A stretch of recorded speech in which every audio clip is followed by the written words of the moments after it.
Hi, good evening. It's Kirsten Heinrichs, and I am coming to you tonight to talk about teaching to transfer. I used to talk about this all the time. I had kind of a series for a while. Oh, I hope my connection is okay. If I get wonky, put that in the chat, please. Hi, Chip. Thanks for joining. If my reception's okay, if you guys would put a little comment, that would be great. Hi, Julie.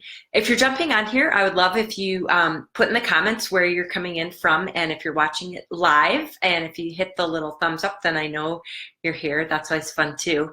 Oh, I'm like really funny, jerky. I talked about for a long time teaching to transfer, and that is something that I learned. I'm a ski instructor, and it was something that I learned from an amazing mentor and coach that I had just for a really brief time. And he talked about how if you can get people into the frame of mind of something that they're really comfortable with and confident with in their life, and then you can transfer that to something that they're really unfamiliar with or have a lot of discomfort over, that you can progress more quickly. So for example, in teaching skiing, a person might be a really you don't have to be like an awesome professional athlete, but really comfortable playing tennis.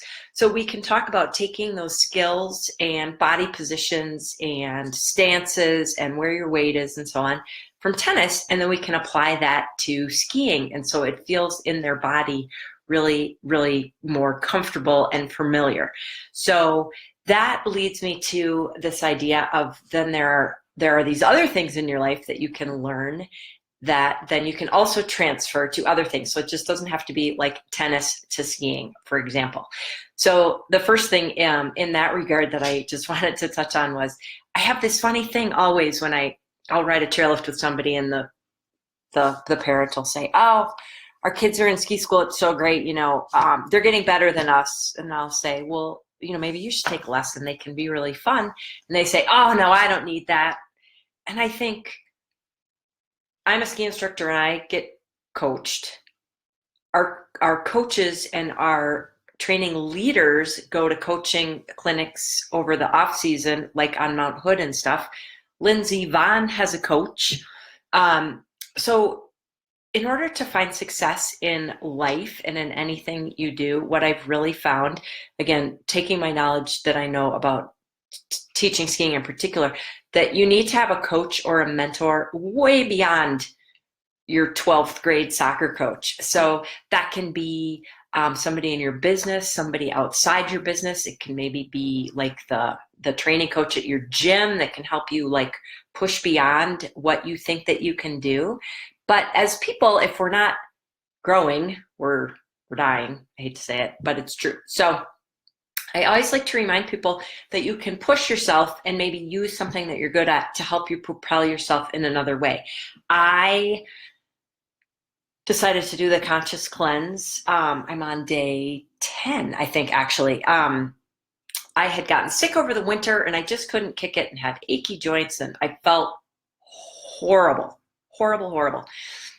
So I hit an end point where I just couldn't, I needed a solution. So anyway, I decided to do this, and it's been amazing. Within 2 days, I was like, I have more energy. I've been sleeping better. I feel better. My joints don't hurt anymore. I was so psyched. But what I realized was how this ties into teaching to transfer. What they were teaching me in this book about how I was eating, that I was cleaning up my body, that it transferred into all these other parts in my life. And she says this in the book. You might clean out your desk. You might clean out your closet. You might clean out the refrigerator. Who knows what? And so I have found that these uplifting things and this more energy that I have found in doing this cleanse you can't see it, but my desk is clean. One example she gives is like, do you open your drawers and inside they're all messy?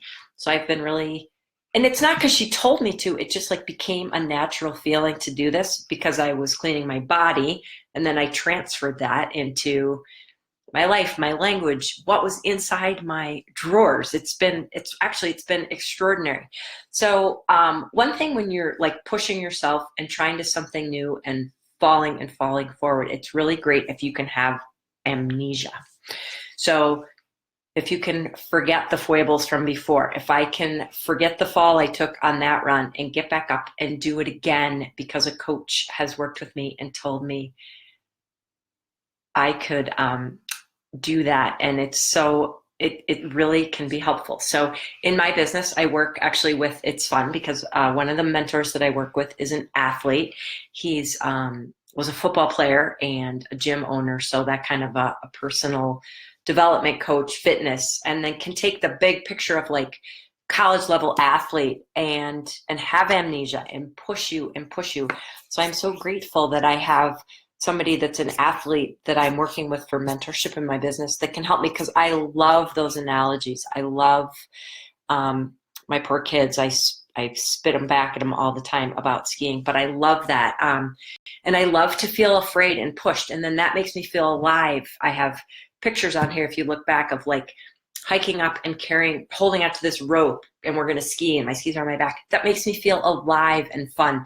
And I'm able to carry that over into my business. It feels scary and out there, and everybody doesn't believe that I can do it, but it's like that same feeling of when I'm hiking up that ridge line and I don't know if I can do it, and I'm looking this way and it's really steep, and I'm looking this way and it's really steep, and I just have to get in my bring it all in, and I can do it. And so those are things that I've been able to transfer in all sorts of parts of my life. And so I'm just offering this as encouragement for you to take something that you're great at and put it forward into something else that needs improvement.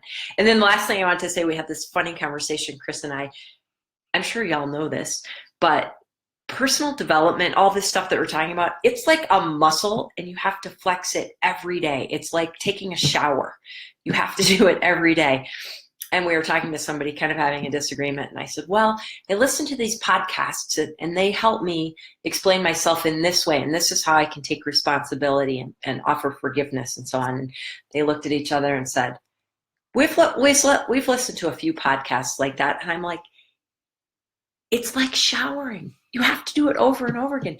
You can't listen to one podcast and be like, bam, I got this, I'm better. It's over and over and over.